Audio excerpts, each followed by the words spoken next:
All right, let's go. Let's go into Thursday night football. Let's talk first in terms of the higher end guys. Who do you like for your captain spot? So, I mean, either quarterback would obviously be a smash play in the captain spot here. That both QBs like to spread it around, so that's ideal on a showdown slate to use him in the captain slot.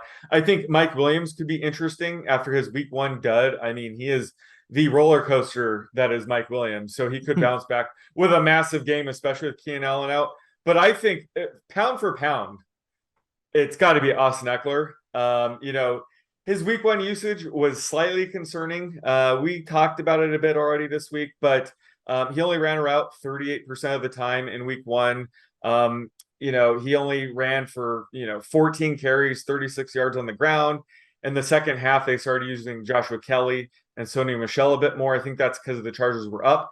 And maybe they were preserving him for, the short week and the big matchup against the Chiefs. So I think they're going to have to unleash him here. They're going to have to lean on a bit more with Keenan Allen out. So I think Austin Eckler could be a smash play Thursday night. Yeah, Eckler. I mean, that's the hope for real. I mean, the usage was not what we wanted to see out of him, especially in the receiving game. But they do. It's a much more important matchup. Well, I shouldn't say more important but Yeah. a tougher matchup, I guess you could say, for the Chargers this week going against their second divisional opponent in as many weeks. So I'm hoping Eckler comes through. Like him in the captain spot. But my favorite play is you kind of alluded to it. It's Patrick Mahomes. I mean, because we're getting the ability to stack Patrick Mahomes with a lot of his receivers a lot more cheaply than we usually do. Like besides Travis Kelce, who I like as well, he's another great play in the captain spot. Travis Kelce, last 3 games against the Chargers, 10 191 and 2, 7 for 104, and 990 and 1 over the last 2 years. So I think he eats, and he's obviously a great spot play. But Mahomes, you can put him in that captain spot and stack him with outside of Kelce. You can go Kelce, and then you still have like Hardman, you still have MVS.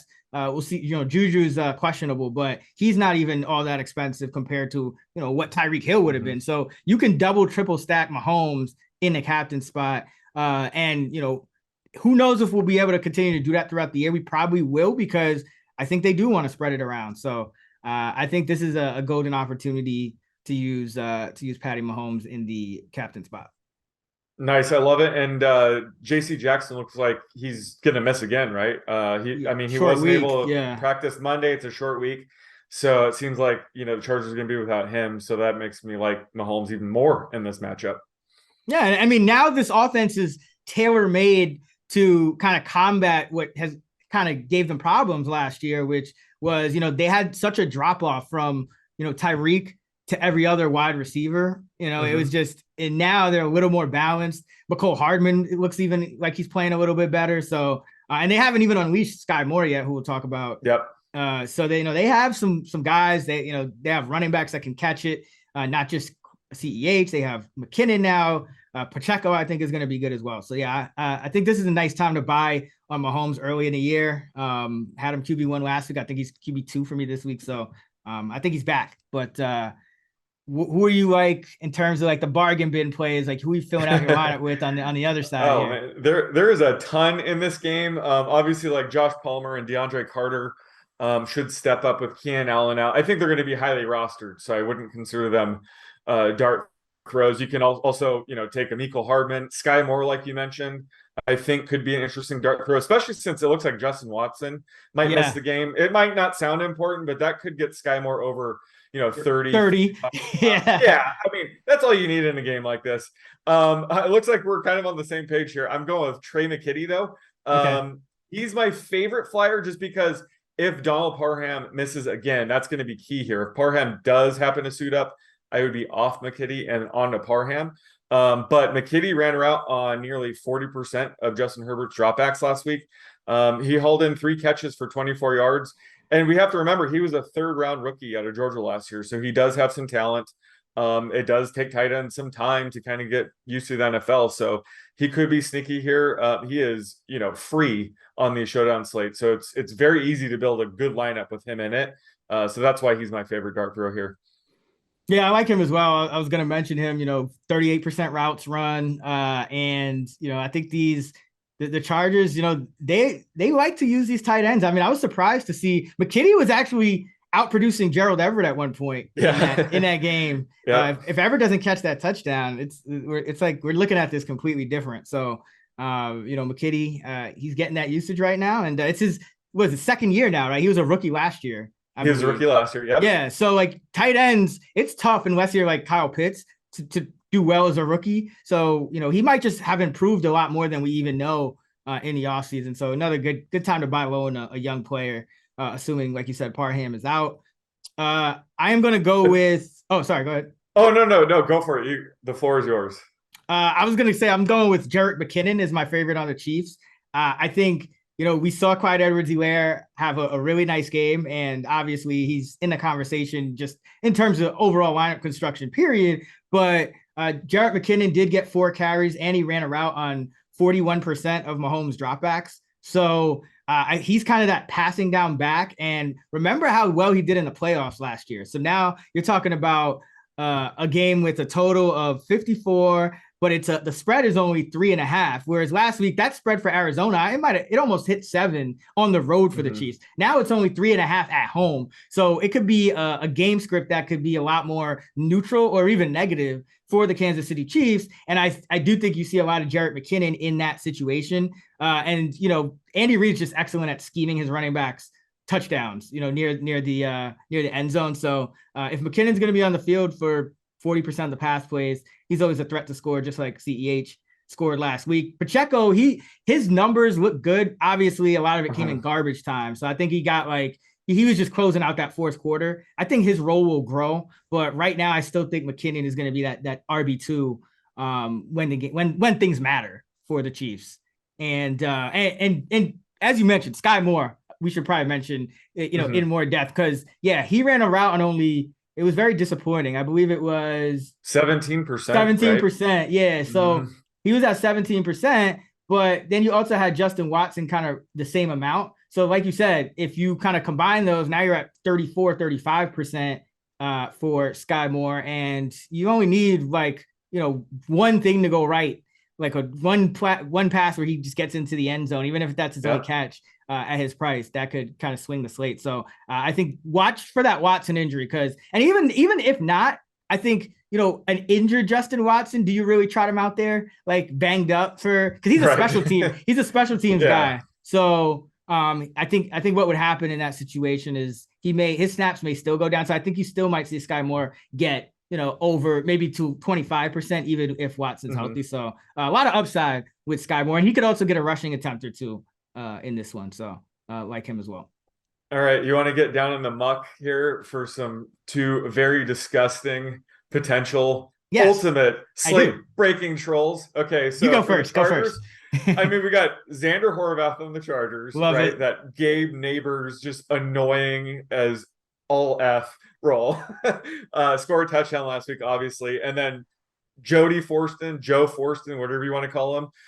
Seems like he's going to be a touchdown vulture. It was happening during preseason. It seems like anytime he plays, he gets some of these goal line snaps where they like to get him the ball. So I think we have 2 potential very disgusting trolls here in Horvath and Forston. Yeah. I would even put Noah Gray in that conversation, because Noah Gray and Fortson ran around on 22% and Noah Gray was 27%. So Noah Gray is he's another guy that could catch a touchdown. I think Fortson had one last week, right? Yeah, but he's typically the guy that they use closer to the goal line. But yeah, both guys started to get usage. I think a lot of it had to do with the blowout. I think they were kind of resting Kelsey a bit. So that's worth pointing out. But Forston, specifically in the preseason, other instances, they do like to get him in there on goal line packages. Yeah, he's good. He's a former wide receiver, I believe. Yep. He's nasty. But yeah, I actually like the Xander Horvath call. Now the only thing is he got a receiving touchdown last week, so they probably won't use that same play 4 days later. Yeah. But they actually like him enough, they want to give him maybe a carry or 2 per game. And they got him 2 catches last game, so he had 3 touches. Some obviously for a showdown slate, somebody to pay attention to. But don't forget about Michael Burton for the Chiefs. He's always lurking there. Is he the guy that Andy Reid called a sausage with fingers? Is that him? I don't know. I don't watch Andy Reid porn. I don't well, watch. Neither do I. I don't know, man. Look it up. Look it up. I don't want to look it up, bro. I don't want to type those things into my search engine. Andy Reid sausage fingers. It's not a picture, Avon. It's a quote. Trust me, it's suitable for work. It's the internet. It's 2022. Everything's a picture, bro. That is true. But yeah, there's Michael Burton. He usually gets like 6 to 8 carries a year. So he didn't get one in week 1. He might get one in week 2, and they usually come in short yardage situations. So he could get a touchdown. Never. I think it was Sherman was the sausage. Anthony Sherman. Yeah. So now Sherman was the sausage. So Michael Same Burton, thing though. He used to be I believe he was on the Saints for a while. But he's the Chiefs fullback now. All right. Let's jump into the main slate, and we'll start with stacks. So Sean, who do you like stack wise this week? I'm going with, I believe you took him last week. I'm going with Trevor Lawrence and Christian Kirk. The Jags were very pass heavy even before the game kind of got out of hand. So Trevor Lawrence ended up throwing 42 passes, and Christian Kirk is clearly his top target. He saw a 24.5% target rate per route run. So he moved way up in my rankings. He's now my wide receiver 13 to begin the week. So I love this stack. I think investing in Lawrence early in year 2 before a potential breakout makes a ton of sense, especially if they're going to be slinging around. So I think to begin the week, at least, this is my favorite stack. Yeah, I like it. I mean, it's it's another one of these spots where you can kind of buy low on the uncertainty here. Like, we still don't know a ton about the Jaguars, but from what we saw, it was promising, and especially Kirk, with that over 90% routes run, got the 24% target share. So yeah, that was promising. I'm gonna go with Carson Wentz, Terry McLaurin. Carson Wentz. It was a roller coaster with Wentz. I mean, he Wentzed at one point. He threw like one of those terrible interceptions. But he also threw 4 touchdowns. It looks like Jahan Dotson and Curtis Samuel and Logan Thomas are going to be able to take some pressure off Terry McLaurin. But you look at what AJ Brown was able to do to the Lions last week, and that's kind of the spot you expect Terry McLaurin to be in. Running routes against those boundary corners for Detroit. I still think they're going to have some issues down the field. So going with some Carson Wentz, Terry McLaurin, because I do on the other side, I don't know how much I trust this Washington defense. So I think they could end up getting into a shootout with these Detroit Lions in this game. So give me some Carson Wentz, Terry McLaurin. Pretty affordable stack as far as stacks go. Just kind of like not quite as cheap as Wentz and Kirk, but pretty affordable as well. No, I love that call. And welcome to the dark side. I've been telling you this Carson Wentz, Terry McLaurin deep connection could be good this year. We saw it. I mean, he didn't get many targets this week, but he got that nice 49-yard touchdown on a deep pass by Carson Wentz. So that was good to see. But yeah, I think also with all these complimentary receivers like Dotson, Samuel stepping up, maybe that does help McLaurin open things up. And yeah, love this matchup this week against the Lions. So love this call. On our other pod, which you can check out on the Action Network podcast channel right now, our week 2 fantasy projections podcast presented by FanDuel. That was the prop I won in receivers with AJ Brown going over. I think you threw out like 66. Right. Yeah. So I love just targeting these Lions with outside receivers. So it's not like a super buy low on Terry, because his price actually went up $100, but he was quiet. So, outside the touchdown, I think people may be, who knows where his rostership will be at this week. All right. What about dart throws? Who do you like this week on the main slate? So my favorite dart throw right now is George Pickens. He's super cheap this week after posting a dud in his debut. I mean, it was very disappointing to see him only get 1 catch for 3 yards. It's a tough matchup against the Patriots on paper, but as you always like to point out, Bill Belichick loves to scheme up ways to slow down the opposing team's best player, and that's Deontay Johnson here. And George Pickens, he ran a route on 90% of Mitch Mm-hmm. Trubisky's dropbacks. It's not like he wasn't on the field. He just didn't see many targets. So the underlying usage could be there. The talent is certainly there. And I doubt many people will be on him this week after week 1. So this is a sneaky spot to buy back in on George Pickens. I think he could have a big game here. So he's my favorite dart throw right now. Yeah, I love it. I mean, the usage is good. Obviously, we don't like to see a guy run that many routes and not get targeted. Right. So like the more he does that as the season progresses, like you have to lower him down. But for right now, you kind of expect rookies to show up more as the season progresses. I mean, even a guy, I mean, Amon-Ra St. Brown took a while, so it might be a while, but I always like to kind of, the price is right. It's 3,600. And like you said, I think everyone's going to be off of him after last week. Some other guys I'll throw out there. Rex Burkhead, first of all, he's just 4,900. One, probably the cheapest usable running back. And I think a lot of people are going to be on Jeff Wilson. So no one's really going to touch Rex Burkhead at that price because you can get Jeff Wilson for a couple hundred more, I think. So, he's a guy out-snapped Pierce 50 to 20, saw over 60%, ran around on over 60% of the dropbacks for the Texans. So for right now, he's the RB1 in Houston. And people also love Dameon Pierce. So that might also keep Rex's ownership pretty low for this slate. So I think, I'm going to have a good amount of him. And then, a bunch of receivers I'll mention, it's just based on routes run. Like it's not, none of the, like they're all true dart throws, but you have Ben Skowronek at 3,300 on DraftKings. He ran around over 80% of the time for the Rams. He could find the end zone against the Falcons. That probably pays off. Alec Pierce dropped a touchdown. He's a rookie. He was out there for about 70% of the snaps. He's also 3,300, but he did get an end zone target. So we could see his role grow as the year progresses as well.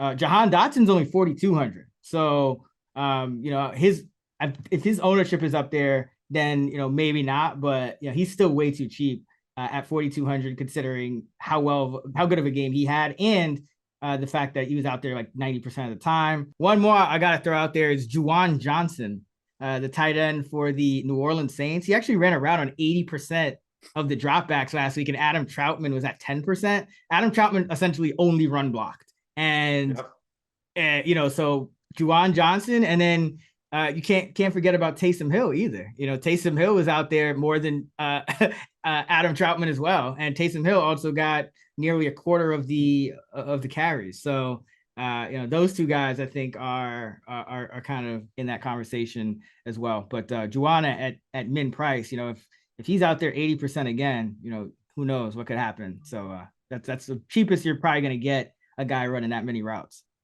Yeah, I love that you're milking Rex Burkhead for all he's worth right now. But you should. I mean, as of now, he is the Texans' lead back. So I think that you're right. I think people are going to overlook him this week. Not that they're going to necessarily play Dameon Pierce this week, but they're certainly going to fade Burkhead. So he is sneaky. And yeah, there's actually a lot of tight ends in that 2,500 range that are appealing this week. I mean, I'll still stick with my boy Isaiah Likely. He did see 4 targets. He didn't do anything with them, but he still has a ton of upside. Kylan Granson on the Colts is somebody to look out for. Brevin Jordan, I mean, it didn't have great usage. OJ Howard caught all the touchdowns that week, but Brevin Jordan could be sneaking that range. So there's a lot of cheap dart throws at tight end this week for sure. Do you think Howard's role kind of increases? Because I saw Jordan, he was up over 60% routes run, but the fact that Howard kind of showed out and he's like new there, I wonder if like he kind of eats into Jordan's usage going forward. Oh yeah, for sure. I think, OJ Howard ran around on, 15% of the dropbacks. They just acquired him. So after having a good week 1 and scoring 2 touchdowns, I think his role will grow. But like when it comes to Brevin Jordan, I think just since they do lack depth at wide receiver, I think they will try to still use him as like a Mike Gesicki, Kyle Pitts line up in the slot at times. So they could have formations where you have, Brevin Jordan and OJ Howard in the field at the same time. I think if anybody were to, get a downgrade, OJ Howard getting more playing time, it might be Pharaoh Brown. So I think in the meantime, Brevin Jordan still could see, over 60% of routes run. All right, let's build some lineups. Let's start with let's start with DK. And I think you went first on DK last week. So yep. I'll go first. I will throw in Let's start with some Rex Burkhead. 4,900, There you baby. go. And he has the tough, like the matchup is like first, so it's like the toughest. So yeah, no one's gonna touch him. Oh, no one. Uh, I mean, over under.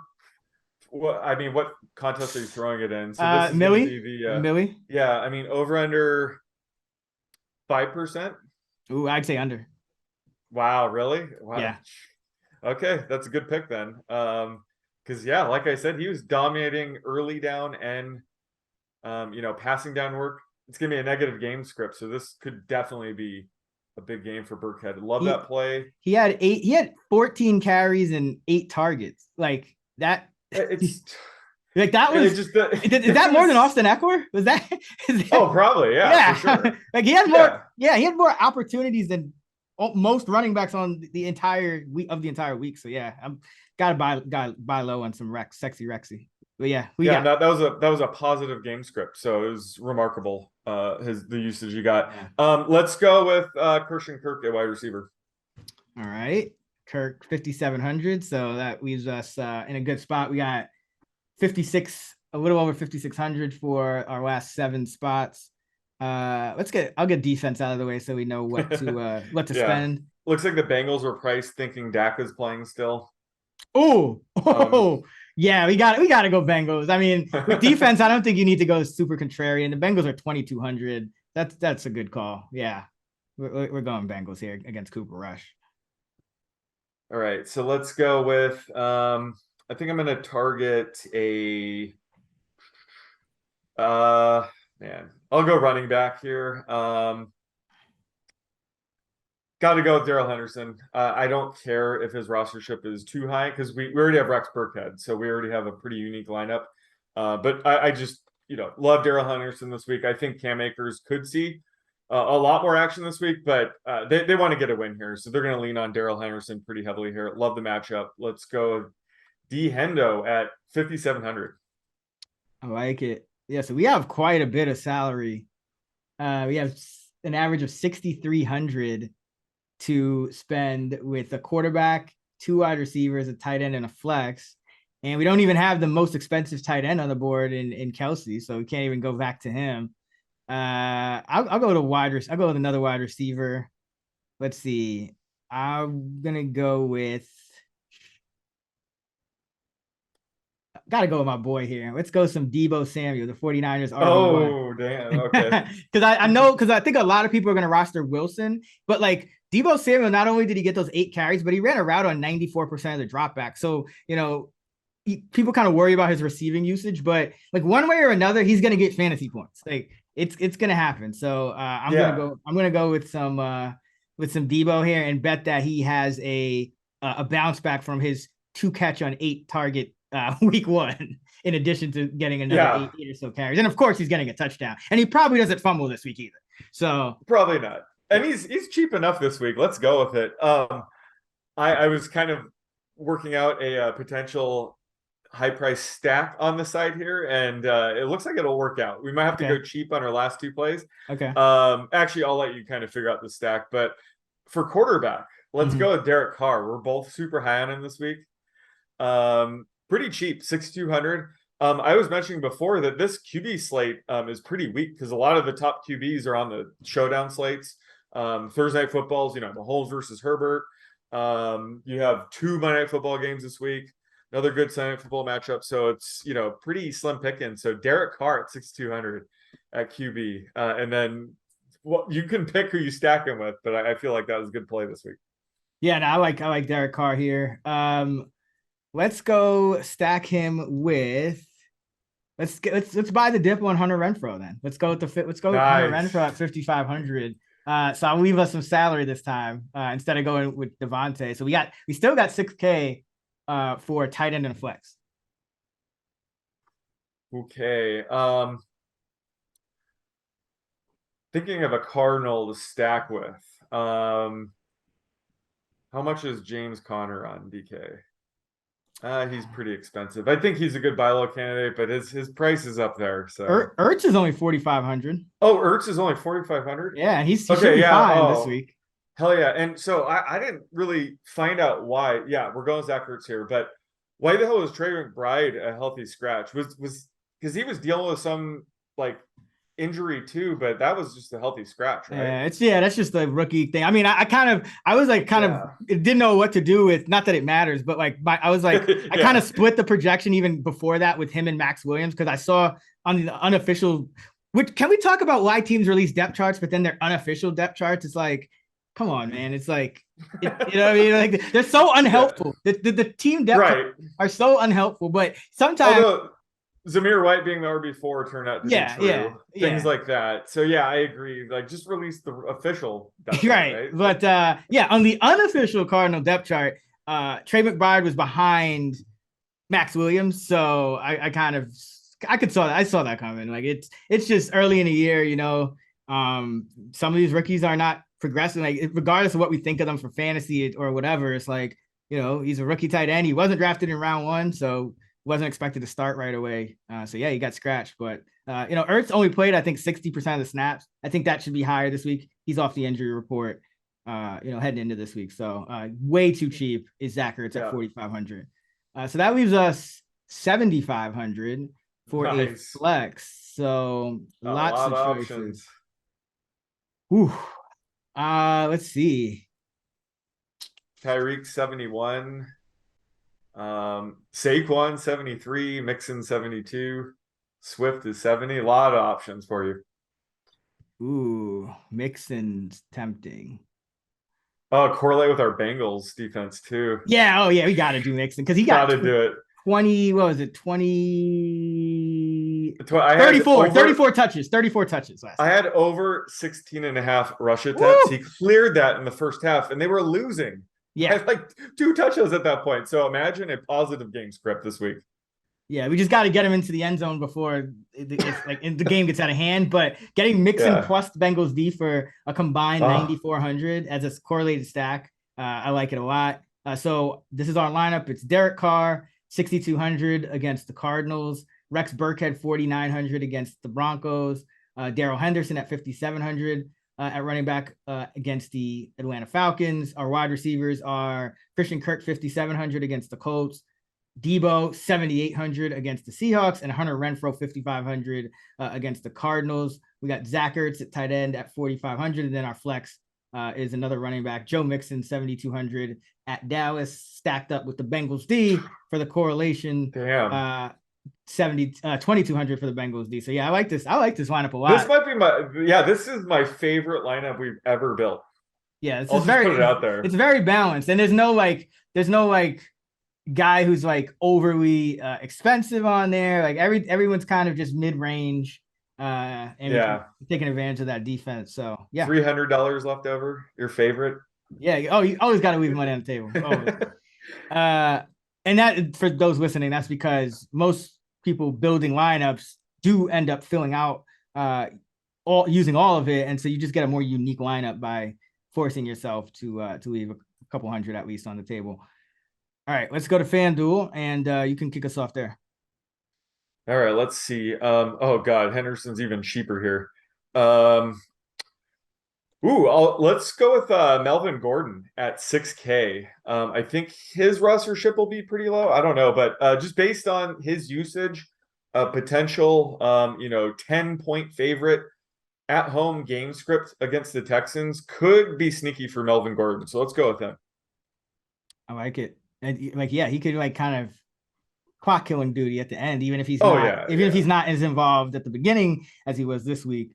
I mean, as somebody with a lot of Javonte shares, I don't like saying that, but just based after week one, I can't ignore the truth that Melvin Gordon is still a problem. All right. Let's see. I'll go with let's see who we got at tight end here. Oh my God, Taysom Hill is the third highest priced tight end. He's priced higher than Kyle Pitts by $300. Well, can't go there.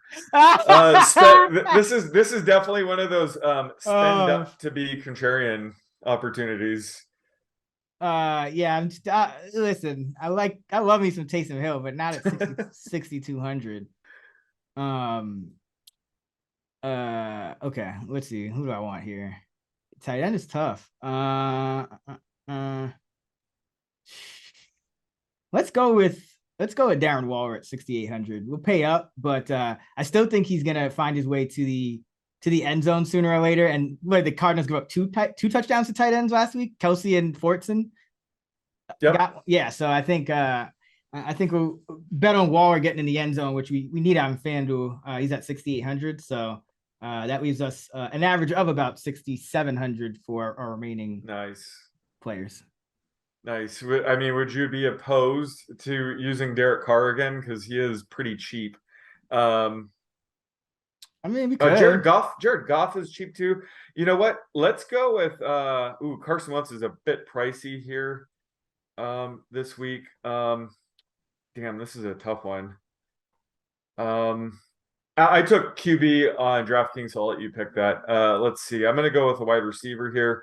I forgot to ask you, what was up with Chase Claypool getting 6 rush attempts? Were they all like jet sweeps, direct carries? They were. So he kind of was doing that last year too. And it's one of those things that's kind of hard to predict, but it seems like, especially because they have Jaylen Warren as the RB2. He's a rookie. So I think they're trying to find ways to get other guys the ball, especially because Najee got banged up too. I think he got a couple after that as well. So I think they're just trying to find a way to kind of cobble together like a run game without banging it into their weak offensive line between the tackles all day. And so, Claypool was getting a lot of jet sweeps. Last year he had, let's see. Yeah, it was like 1 or 2 a game at most, but 6, caught my attention. So just make sure it's not a potential Debo situation unfolding. Plus his ADOT was like 2 or something last week. He's a slot receiver now, so because of Pickens. So the role is going to change. So I would kind of like be on the alert for that, but I am bumping up his carries definitely. Well, all said, I'm not taking him at 6K. Let's go with Terry McLaurin at 7,300. It's a bit pricey on FanDuel, but FanDuel, we kind of want that big play touchdown upside. So I like McLaurin here a little bit more than I do on DK. So let's go with Terry against the Lions defense, who AJ Brown just absolutely torched last week. All right. I mean, Carson Wentz isn't that pricey here, so I'm just gonna go with him. I mean, 7,400. Against the he's pricier than Carr, which makes Carr a bargain, but still 7,400 is pretty cheap for a quarterback. So we'll go Carson Wentz, stack him with. I like it. Let's see if there's. Should I just force Allen Robinson in there against your will?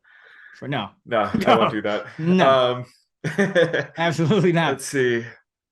Darrell Henderson is too cheap on FanDuel. I think we'll fade him here. He might be too obvious on FanDuel this week.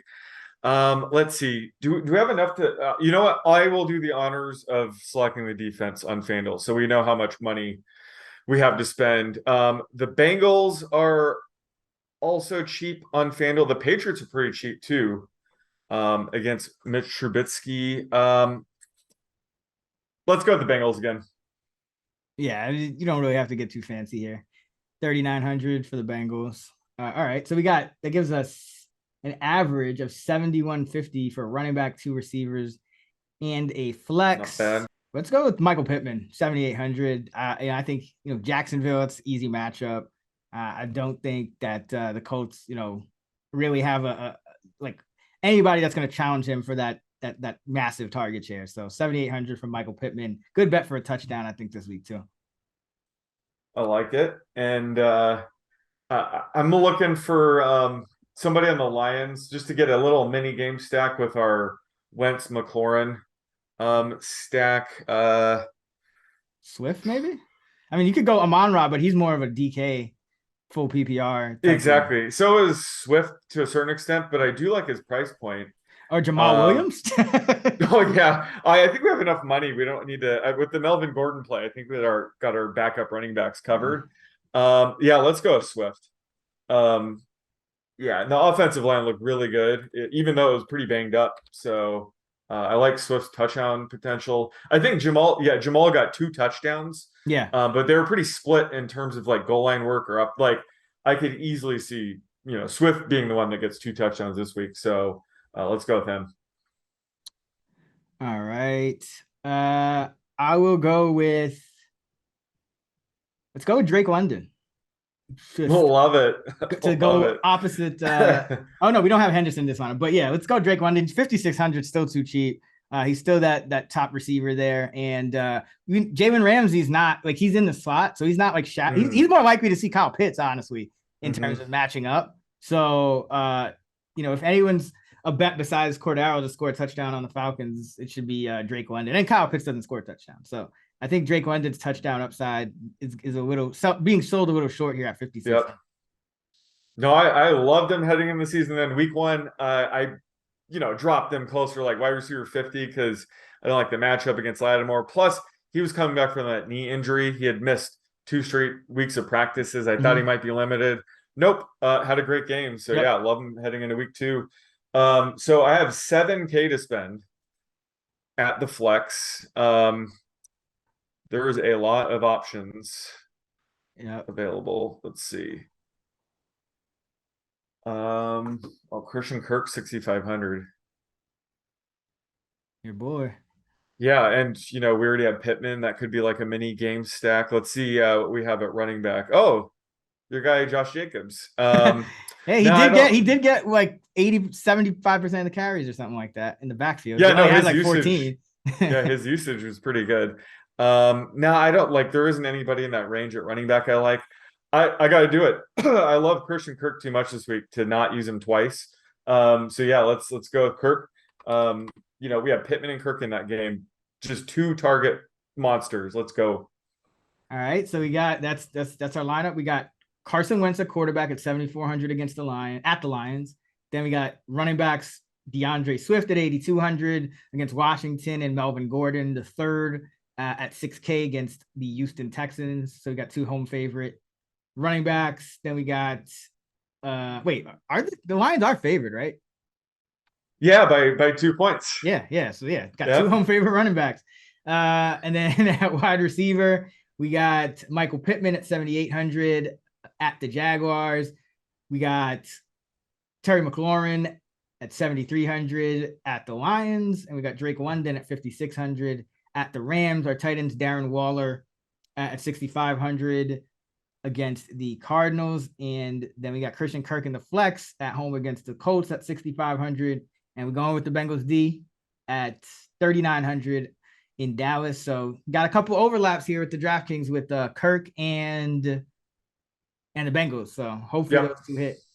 So that's going to do it. For more great fantasy content from Sean and I, check out our full player projections episode out right now on the Action Network podcast channel. And be sure every Friday to check out the night shift episode for Fantasy Flex on this channel, where we break down the Sunday night football DFS slate and the Monday night football DFS slate. You can check out actionnetwork.com for all of our player projections and fantasy rankings for the upcoming week, as well as fantasylabs.com for our DFS models. Find us on Twitter. Sean's at @the_oddsmaker. I'm at Chris Raybon, and you can find us at those same handles on the free award-winning Action Network app. Until next time, let's get this shmoney.